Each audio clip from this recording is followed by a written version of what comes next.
ಚನ್ನರಾಯಪಟ್ಟಣದ APMC ಆವರಣದಲ್ಲಿ 2025-26ನೇ ಸಾಲಿನ ಕನಿಷ್ಠ ಬೆಂಬಲ ಬೆಲೆ ಯೋಜನೆಯಡಿ ರಾಗಿ ಖರೀದಿ ಪ್ರಕ್ರಿಯೆ ಆರಂಭಗೊಂಡಿದೆ. ಒಳ್ಳೆದಲ್ವೇ ಅಂತ ಅನ್ಕೊಂಡ್ರೆ, ಆದ್ರೆ ಖರೀದಿ ಕೇಂದ್ರದಲ್ಲಿ ನಡೀತಾ ಇರತಕ್ಕಂತ ಕಾರ್ಯವೈಖರಿ ಅಕ್ರಮಗಳ ವಿರುದ್ಧ ರೈತರು ತೀವ್ರ ಅಸಮಾಧಾನವನ್ನು ವ್ಯಕ್ತಪಡಿಸಿದ್ದಾರೆ.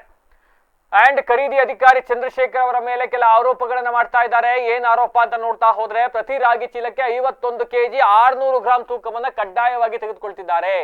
ಜೊತೆಗೆ ಪ್ರತಿ ಚೀಲಕ್ಕೆ ನಿರ್ದಿಷ್ಟ ಪ್ರಮಾಣದ ಹಣವನ್ನು ಕೂಡ ಪಡೆಯಲಾಗ್ತಾ ಇದೆ ಅಂತ ದೂರಿದ್ದಾರೆ.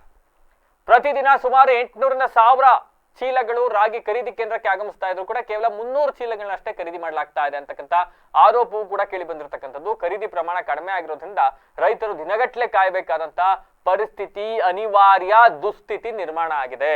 ಇದರಿಂದ ಆರ್ಥಿಕವಾಗಿ ಮಾನಸಿಕವಾಗಿ ತೊಂದರೆ ಅನುಭವಿಸ್ತಾ ಇದ್ದೀವಿ ಅಂತ ರೈತರು ತಮ್ಮ ಅಸಮಾಧಾನ ಆಕ್ರೋಶವನ್ನ ಹೊರಹಾಕಿದ್ದಾರೆ.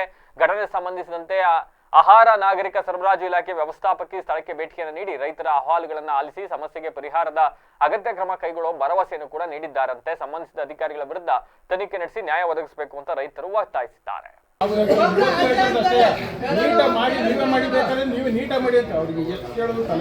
ನನಗೆ ಮಿಲಿಟರಿ ಗೋಲ್ಡ್ ಮಾಡಿದ್ರು ಈ ಚಕಡಿಗೆ ಬಂದ್ಬಿಟ್ಟದೆ. ನನಗೆ ಮಿಲಿಟರಿ ಗೋಲ್ಡ್ ಮಾಡಿದ್ರು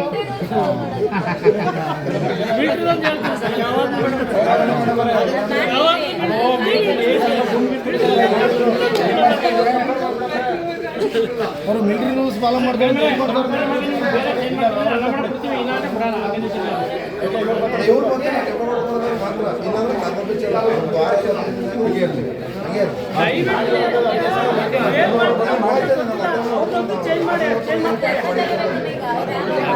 ಮೇಡಮ್, ಈಗ ಲಾರಿ ಏನಿದೆ ಅದನ್ನ ಕೌಂಟ್ ಮಾಡಿ ಕಳಿಸ್ಕೊಡಿ. ಟ್ರಾಕ್ಟರ್ ಹಂಗೆ ಅಲ್ಲಿ ಹೊಸ ಮ್ಯಾನೇಜರ್ ಬಂದಾಗ ಬೇಕಾದ್ರೆ ಅದನ್ನ ಟ್ರಾಕ್ಟರ್ ಕ್ಲಿಯರ್ ಮಾಡ್ಕೊತೀವಿ ನಾವು.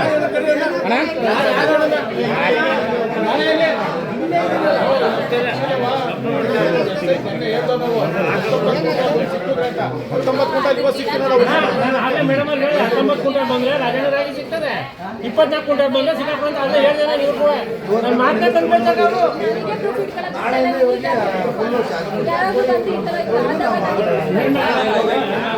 ಕೊಡಕ್ಕಾಗಲ್ಲ, ಅವರು ಖಾಲಿ ಮಾಡಿದ್ರೆ ನಾವು ಇಬ್ಬರು ಬಂದು ಬೆನಿಫಿಟ್ ಆಗುತ್ತೆ. ಏನು ಕೆಲಸ ಮಾಡ್ತಾರೆ ಅಪ್ಡೇಟ್ ಕೊಡೋದು ಒಂದು ದಿವಸ ಲೇಟ್ ಆಗಿದೆ. ರೋಡ್ ಮಾಡಿ